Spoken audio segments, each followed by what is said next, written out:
Hello दोस्तों, जय हिंद दोस्तों। आपको एक बार फिर से चैनल में बहुत बहुत स्वागत है। जैसा कि हम लोग इस वीडियो में बिहार एक परिचय जो है वस्तुनिष्ठ प्रश्नों का संग्रह है, उसको हम लोग एक प्रैक्टिस सेट लेकर आए हैं दोस्तों, जो कि आपका बीपीएससी 69 प्री एवं बिहार के सभी प्रतियोगी परीक्षा के लिए बहुत ही इंपॉर्टेंट है। तो दोस्तों, ये जो इम्तियाज़ अहमद का बुक लिया गया है, ये आपका बिहार एक परिचय बिहार स्पेशल बुक है, जो कि बहुत ही इंपॉर्टेंट है। तो दोस्तों, हम लोगों ने इसके पहले वीडियो में बिहार के इतिहास से संबंधित कुछ प्रश्नों को देखे थे। तो दोस्तों, अगर आप लोगों ने चैनल को सब्सक्राइब नहीं किया तो प्लीज़ दोस्तों चैनल को सब्सक्राइब कर लें, क्योंकि जो आपके सारे प्रश्न हैं वो आपको बिहार रिलेटेड बहुत ही इंपॉर्टेंट हैं। और ये सभी प्रश्न जो है आपके बिहार से रिलेटेड सारे एग्जाम में, कोई भी एग्जाम में पूछ सकते हैं।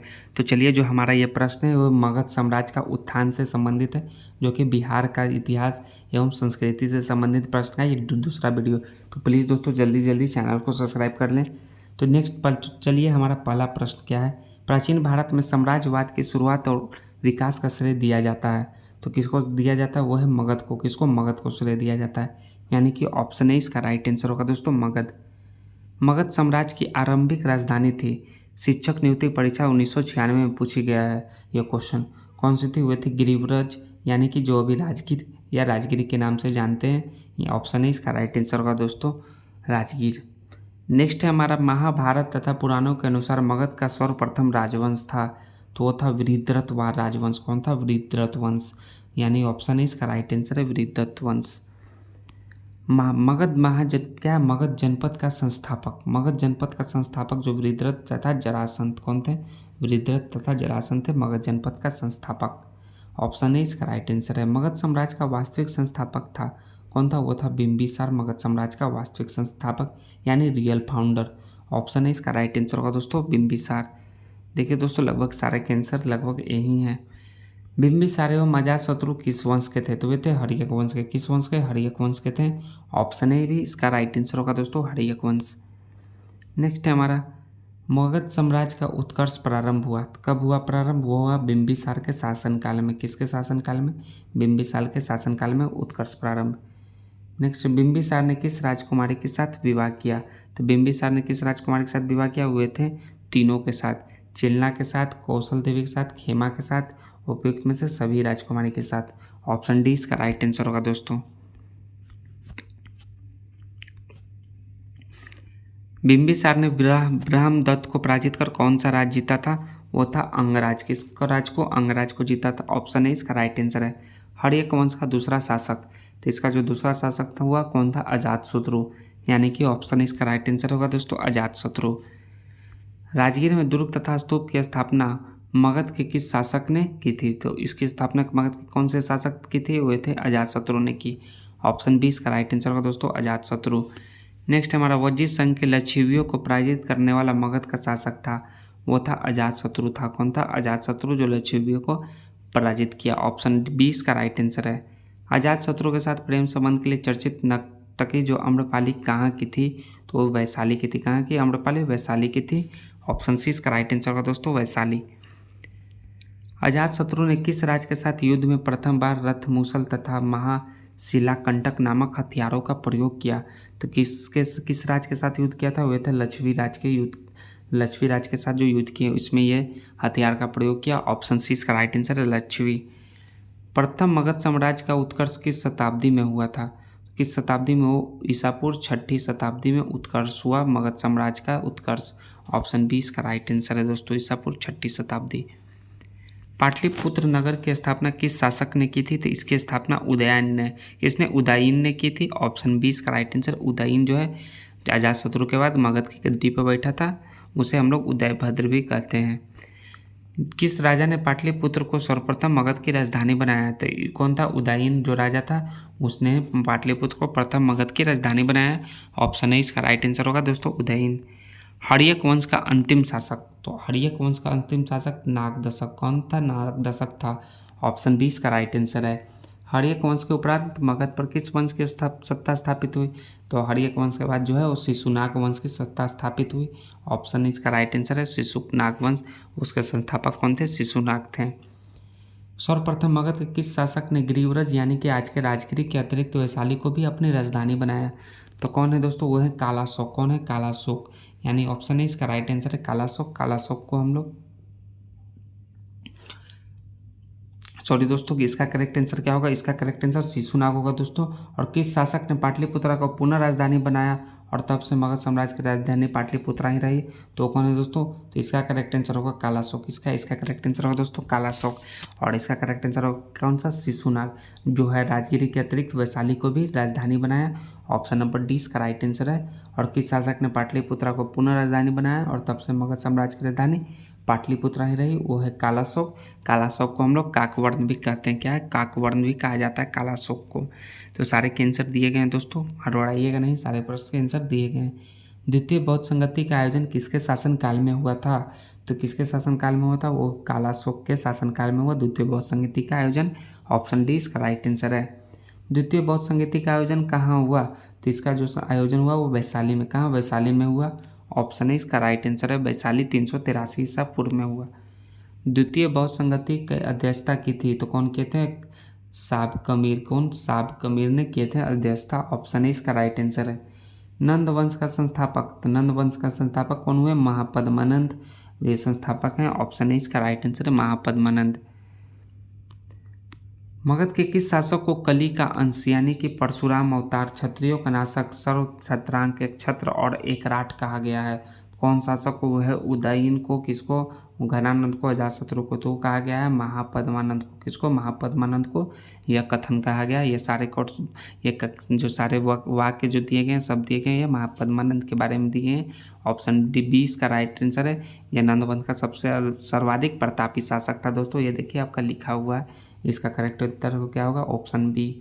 नंदवंश का अंतिम शासक, तो कौन था नंदवंश का अंतिम शासक? वो था घनानंद, यानी ऑप्शन सी इसका राइट आंसर है दोस्तों, घनानंद। प्रथम बौद्ध संगति का आयोजन किसके शासनकाल में हुआ? प्रथम बौद्ध संगति, तो जो इसका जो हुआ आयोजन वो अजातशत्रु के शासनकाल में हुआ, यानी ऑप्शन बी इसका राइट आंसर है दोस्तों। और आयोजन 483 ईसा पूर्व में हुआ था दोस्तों। ऑप्शन बी करेक्ट आंसर है। प्रथम बौद्ध संगति का आयोजन कहाँ हुआ? तो वह राजगिरी यानी कि गिरिव्रज, आज के राजगिरी में हम लोग नाम से जानते हैं। ऑप्शन है इसका राइट आंसर होगा दोस्तों। प्रथम बौद्ध संगति की अध्यक्षता किसने की थी? तो इसकी अध्यक्षता महाकश्यप ने। किसने? महाकश्यप ने की थी प्रथम बौद्ध संगति की अध्यक्षता। ऑप्शन है इसका राइट आंसर है। मगध साम्राज्य में कलिंग का विलय सर्वप्रथम किया था, वो किसने किया था? वो किया था महापद्मानंद ने कलिंग का विलय। ऑप्शन डी इसका राइट आंसर है, महापद्मानंद। निम्नलिखित में से कौन मगध का कौन सा राजा सिकंदर महान का समकालीन था? वो था आपका दोस्तों घनानंद, जो था वो सिकंदर महान का समकालीन था। मगध का साम्राज्य का वो संस्थापक का, मगध साम्राज्य का वो राजा था। ऑप्शन 20 का राइट आंसर है दोस्तों, घनानंद जो है मगध का राजा था। सिकंदर के आक्रमण के समय मगध का शासक कौन था? घनानंद। निम्नलिखित में से किस राजा ने पाटलिपुत्र को बसाया? तो कौन है? उदयन ने। किसने? उदयन ने पाटलिपुत्र को बसाया। ऑप्शन डी इसका करेक्ट आंसर है। मगध के शासक अजातशत्रु ने किसके आक्रमण के प्रतिरोध में गंगा और सोन के संगम पर अवस्थित पाटलिग्राम को सुरक्षित तथा किलों को सुसज्जित किया, जो आगे चलकर पाटलिपुत्र नगर बना? तो कौन है दोस्तों? वैशाली के वजियों के। किसके आक्रमण के प्रतिरोध में? वह वैशाली के वजियों के आक्रमण के प्रतिरोध में। ऑप्शन सी इसका राइट आंसर होगा। नेक्स्ट है देखिए दोस्तों, ये हमारा मौर्य साम्राज्य से रिलेटेड क्या है? मौर्य साम्राज्य से रिलेटेड सारे प्रश्न जो है आपके दिए गए हैं इसमें।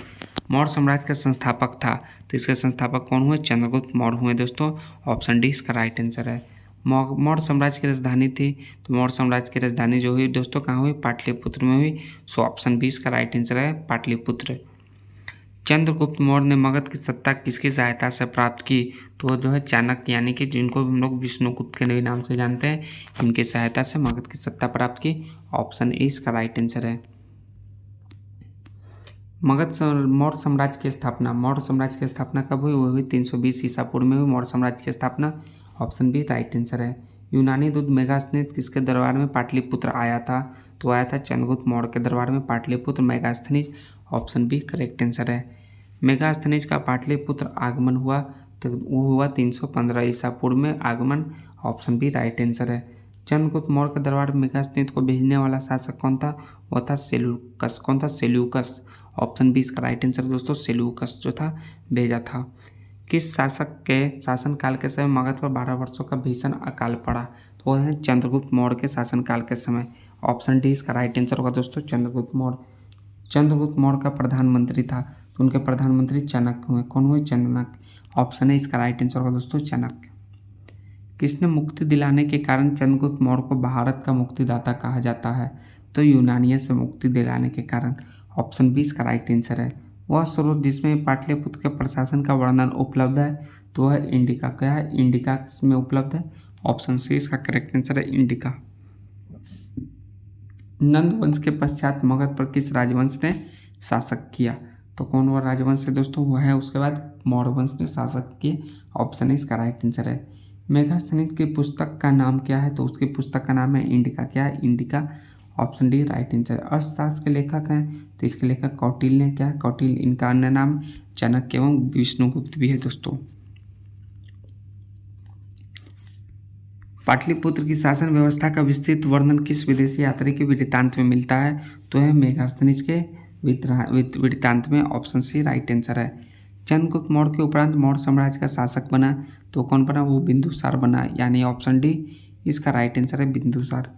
किस मौर्य साम्राज्य के दरबार में आजीवक भविष्यवक्ता पिंगवल रहता था? तो वो है बिंदुसार के दरबार में रहता था आजीवक भविष्यवक्ता। ऑप्शन बी इसका राइट आंसर है, पिंगलवत्स। अशोक के बारे में भविष्यवाणी की थी कि वह महान राजा बनेगा। अशोक द्वारा अपने पड़ोसियों के साथ मैत्रीपूर्ण संबंधों का उल्लेख मिलता है तो मिलता है शिलालेख 13 में। किसमें? शिलालेख 13 में। ऑप्शन सी इसका राइट आंसर है। तृतीय बौद्ध संगति का आयोजन किसके शासनकाल में हुआ? तो अशोक के शासनकाल में हुआ। ऑप्शन डी इसका राइट आंसर होगा।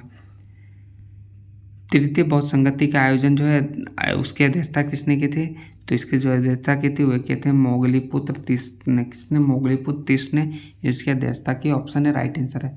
तृतीय बौद्ध संगति का आयोजन कहाँ हुआ था? तो उसका जो आयोजन पाटलिपुत्र में हुआ। ऑप्शन डी इसका राइट आंसर दोस्तों, पाटलिपुत्र।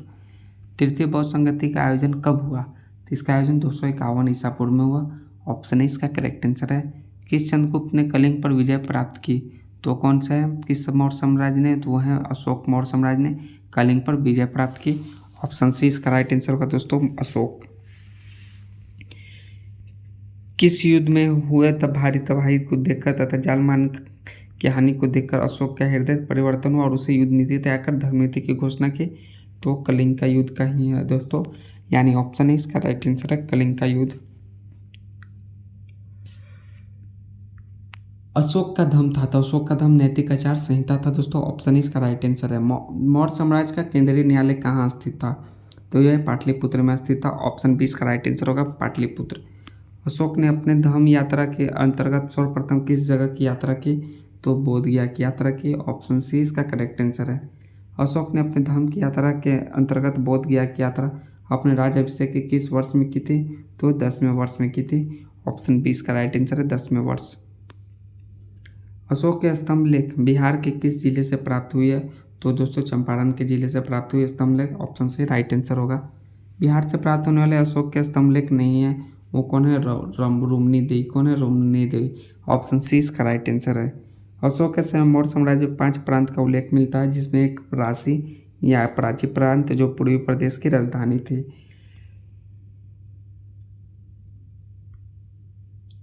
करेक्ट आंसर दोस्तों इसका क्या होगा? पाटलिपुत्र। ऑप्शन डी इसका राइट आंसर है, पाटलिपुत्र। पाटलिपुत्र में स्थित चंद्रगुप्त का महल मुख्यतः बना था तो लकड़ी का बना था। किसका? लकड़ी का बना था, यानी ऑप्शन नंबर सी इसका करेक्ट आंसर होगा। चंद्रगुप्त मौर्य का राजप्रसाद स्थित है तो उसका राजप्रसाद स्थित कहाँ? कुम्हरार पटना में। ऑप्शन इसका राइट आंसर है, कुम्हरार पटना।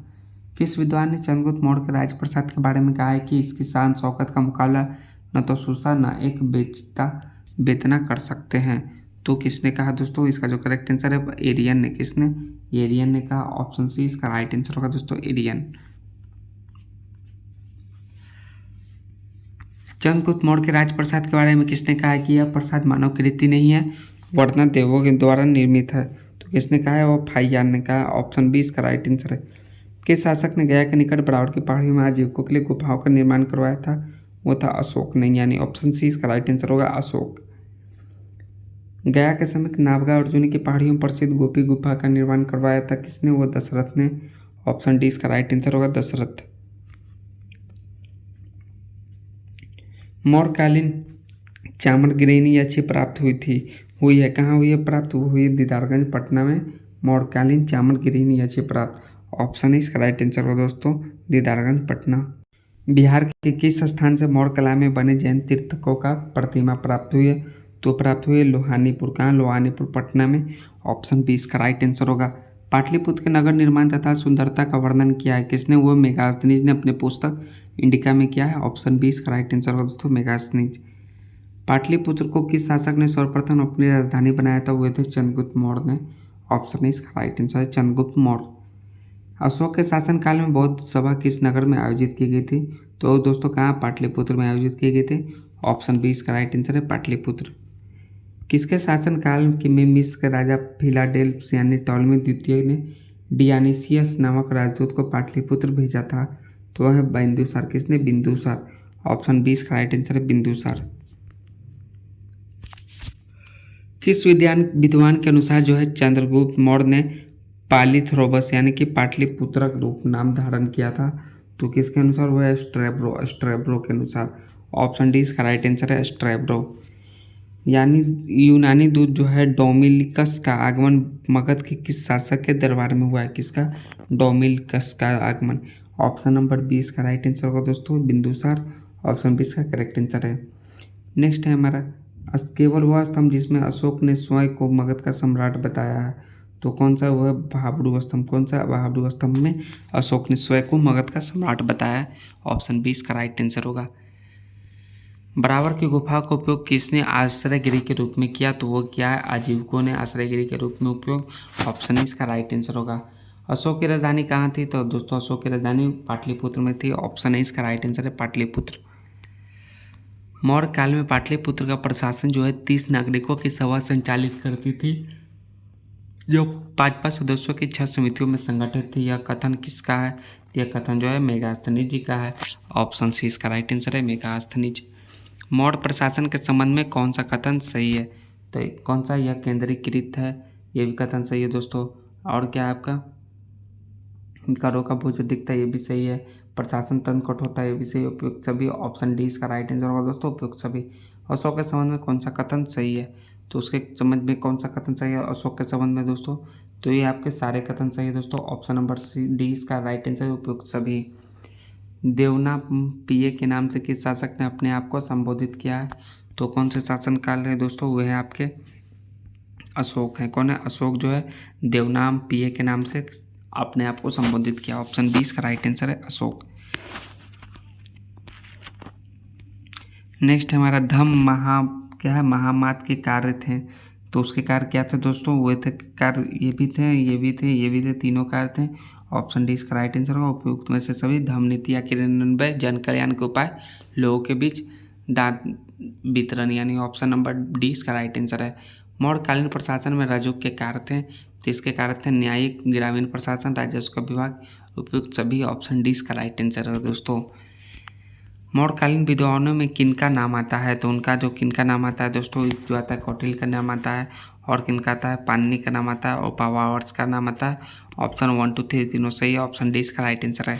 मौर्यकालीन स्थापत्य के सुंदर उदाहरण है। तो इसका सुंदर उदाहरण कौन है दोस्तों? पाटलिपुत्र स्थित राजप्रसाद का अवशेष, दीदारगंज की अच्छी, बाबर की गुफाएं।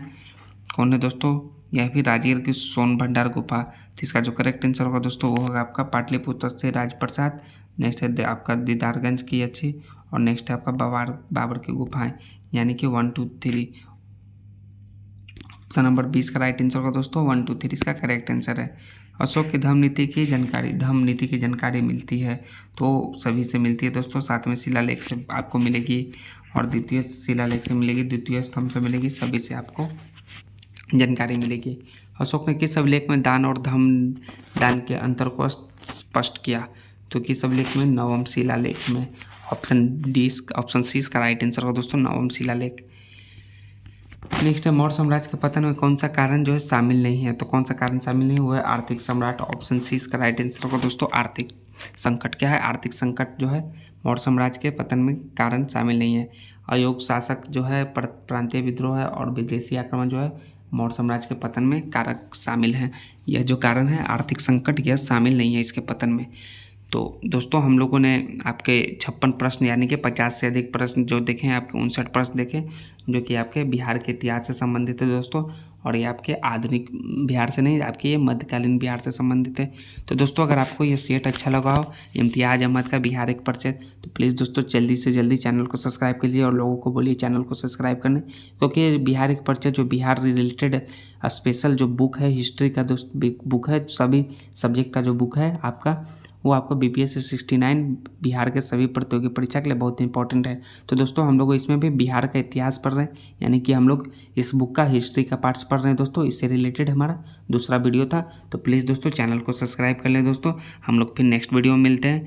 थैंक्स दोस्तों, जय हिंद दोस्तों।